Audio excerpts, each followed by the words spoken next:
আসসালামু আলাইকুম, সবাইকে স্বাগত জানাচ্ছি আমাদের হাতে থাকা সর্বশেষ আন্তর্জাতিক সংবাদে।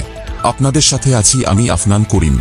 সম্প্রতি ডোনাল্ড ট্রাম্পের মধ্যপ্রাচ্য সফর যেন এক ভয়ঙ্কর রাজনৈতিক গেম শো, যেখানে গণতন্ত্র ও মানবতার মুখোশ পড়ে চলেছে কুৎসিত ক্ষমতা ও বাণিজ্যের নগ্ন প্রদর্শনী। নাম দেওয়া যায় the White House on Uber, how to prepurchase a US president.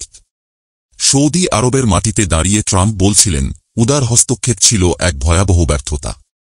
তিনি আফগানিস্তান, ইরাক, লিবিয়া, ইয়েমেন, এমনকি সোভিয়েত ইউনিয়নের পতনের পর রাশিয়ার ধ্বংসাবশেষে দাঁড়িয়ে উপলব্ধি করেছিলেন যে কোনো জাতিকে জোর করে গুঁড়িয়ে আবারও নতুনভাবে গড়া যায় না। আর সেই উপলব্ধিকে কেন্দ্র করেই তিনি ঘোষণা দিলেন ইয়েমেনে মার্কিন বোমাবর্ষণ বন্ধ, সিরিয়ার ওপর নিষেধাজ্ঞা তুলে নেওয়ার প্রতিশ্রুতি, এমনকি ইরানের সঙ্গে আলোচনার ইঙ্গিতও দিলেন। এসবের ফলে ইসরায়েলের দুইটি কৌশলগত পথ, সিরিয়া বিভাজন এবং ইরানের সঙ্গে যুদ্ধ বাধাপ্রাপ্ত হল।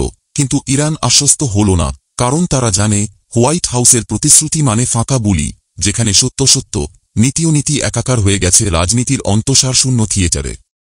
অথচ ট্রাম্পের ঘোষণায় হকচকিয়ে গিয়েছিল তার নিজ দেশের ট্রেজারি ডিপার্টমেন্টও। কারণ বহুস্তর বিশিষ্ট নিষেধাজ্ঞা কংগ্রেসের অনুমোদন ছাড়া সরানো আইনি দিক থেকে অসম্ভব।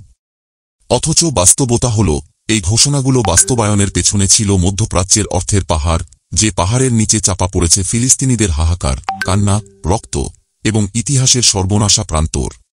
সৌদি আরব একাই দিয়েছে $600 বিলিয়ন, কাতার $1.2 ট্রিলিয়ন, এমনকি ট্রাম্পের পরিবার পেয়েছে বিলাসবহুল উপহার, বোয়িং বিমান, ক্রিপ্টো ডিল এবং দুবাইয়ে ট্রাম্প টাওয়ার নির্মাণের প্রতিশ্রুতি।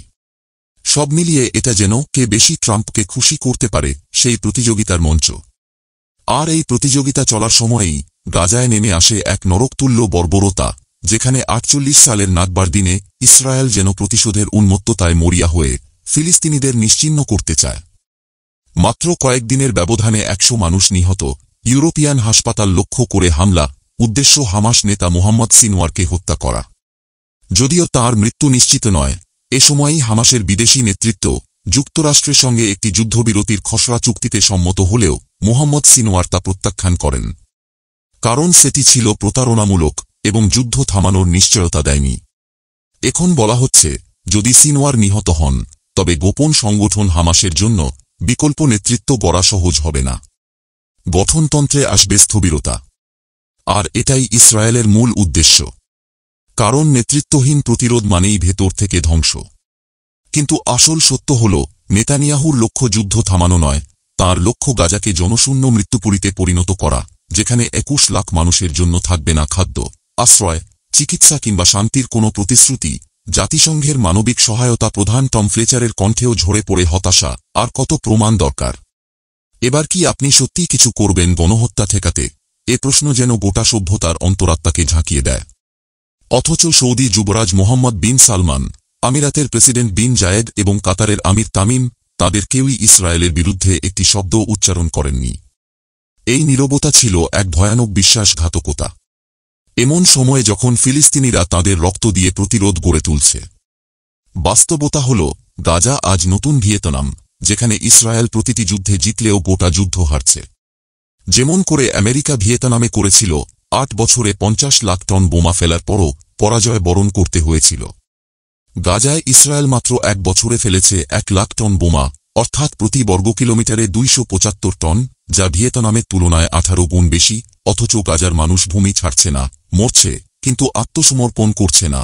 এখন উত্তর গাজা খালি করতে না পেরে ইসরায়েল দক্ষিণে রাফায় মানুষ পাঠাতে চায়, যারা আর কখনোই ফিরতে পারবে না।